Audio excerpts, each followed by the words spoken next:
Hi hello నమస్తే welcome back to Tejas kitchen. ఈరోజు ఈజీగా తయారు చేసుకునే అరటికాయ ఫ్రై ఎలా చేసుకోవాలో చూద్దామండి. ఇది పైన క్రిస్పీగా లోపల సాఫ్ట్గా చాలా బాగుంటుంది. వేడివేడి అన్నంలో సర్వ్ చేసుకుంటే రసంతో చాలా బాగుంటుందండి. ముందుగా అరటికాయని రెండు వైపులా కట్ చేసుకోవాలి. ఇవి పచ్చి బనానా కాబట్టి కొంచెం బ్లాక్ అవుతాయండి, చేతులు కూడా బ్లాక్ అవుతాయి. కొంచెం ఆయిల్ అప్లై చేసుకొని ఈ తోలు తీసుకొని కట్ చేసుకోండి.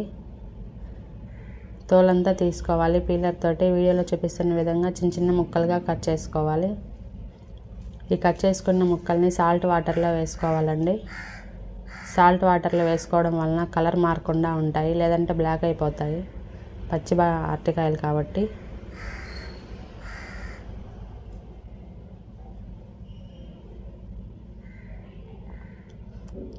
మొత్తాన్ని వాటర్లో వేసుకోవాలి.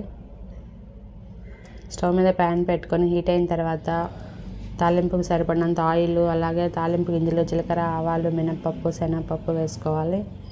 ఒక ఎండుమిర్చి, కొంచెం కరివేపాకు, 2-3 పచ్చిమిర్చి చీలికలుగా కట్ చేసుకొని వేసుకోవాలి. మళ్ళీ మనం కారం యాడ్ చేసుకుంటాం కాబట్టి చూసుకొని వేసుకోండి. మీ కారానికి సరిపడినంత దోరగా ఫ్రై చేసుకోవాలండి వీటన్నిటిని.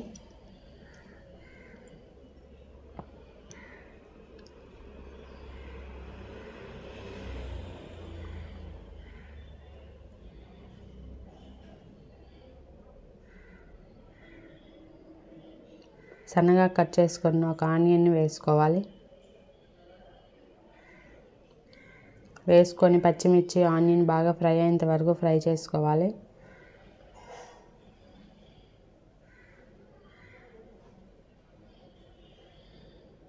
ముందుగా మనం వాటర్లో వేసి పెట్టుకున్న అరటికాయ ముక్కల్ని తాలింపులోకి వేసుకోవాలి. సాల్ట్ ముందుగానే వేయకూడదండి, సగభాగం కుక్ అయిన తర్వాత వేసుకోవాలి. మూత పెట్టుకొని ఒక 4 నిమిషాలు బాగా కుక్ చేసుకోవాలండి, సిమ్లోనే పెట్టుకొని. చూడండి, సగభాగం మగ్గిపోయింది కర్రీ. ఈ టైంలో ఇందులోకి 1/2 టేబుల్ స్పూన్ పసుపు అండ్ అలాగే 1 టేబుల్ స్పూన్ సాల్ట్ వేసుకోవాలి. సాల్ట్ మీకు టేస్ట్కి సరిపడినంత వేసుకోండి.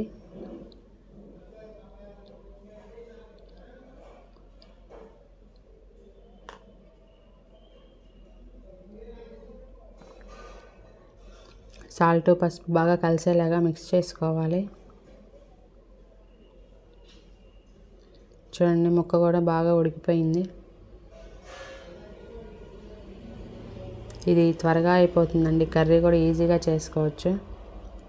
దీంట్లోకి 1 టేబుల్ స్పూన్ కారం అండ్ అలాగే 1.5 టేబుల్ స్పూన్ ఎండు కొబ్బరి పొడిని వేసుకుంటున్నాను. కొబ్బరి పొడి వేసుకోవడం వలన టేస్ట్ చాలా బాగుంటుందండి. కూర కూడా పొడి పొడిగా చాలా టేస్టీగా ఉంటుంది. మొత్తం కలిసేలాగా బాగా మిక్స్ చేసుకోవాలి. పచ్చివాసన పోయేంత వరకు కారం 1 నిమిషం ఫ్రై చేసుకున్న తర్వాత కొంచెం కొత్తిమీర వేసుకొని మిక్స్ చేసుకోవాలి. అంతే అండి, చాలా సింపుల్. వేడివేడిగా అరటికాయ ఫ్రై రెడీ. ఇది రసంలోకి, వేడివేడి అన్నంలో సైడ్ కాంబినేషన్గా ఈ కర్రీ పెట్టుకొని తింటే చాలా బాగుంటుందండి. Okay friends, bye. Thanks for watching. Subscribe to my channel Tejas kitchen.